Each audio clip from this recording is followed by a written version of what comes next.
Hello friends, கீரை குழம்புக்கு ஒரு குக்கரில் எண்ணெய் 3 டேபிள் ஸ்பூன் ஆட் பண்ணிவிட்டு 1 டீஸ்பூன் சீரகம் போட்டு, ஒரு பச்சை மிளகாவை கீரி போட்டு, பூண்டு ஒரு 4-5 பல் போட்டு, ஒரு கப்பு நிறையா சின்ன வெங்காயம் வெட்டி போட்டு, 2 தக்காளியை போட்டு நல்லா கிளறி விட்டுக்கோங்க.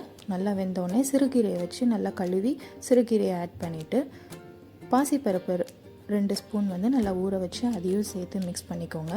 புளி 1 இன்ச் அளவுக்கு கொஞ்சமாக சேர்த்துட்டு நல்லா வதங்கணும். வதங்கின அப்புறம் புளி சேர்த்துக்கோங்க. சேர்த்துட்டு 2 கிளாஸ் தண்ணி ஊற்றி குக்கரில் 2 விசில் வச்சு 5 நிமிஷம் சிம்மில் போட்டு எடுத்துக்கோங்க.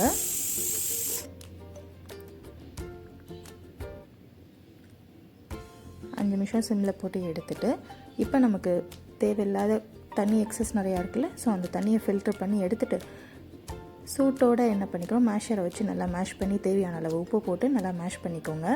இப்போ தாளிப்புக்கு என்ன பண்ண போகிறோன்னா, ஒரு கடாயில் எண்ணெய் ஊற்றி கடுகு, பச்சை மிளகா, 2 பச்சை மிளகா, ஒரு சின்ன வெங்காயம், ஒரு 5-6 சின்ன வெங்காயம் போட்டு நல்லா வதங்கின உடனே இதை கீரை குழம்போடு சேர்த்து மிக்ஸ் பண்ணிங்கன்னா சூப்பரான கீரை குழம்பு ரெடி.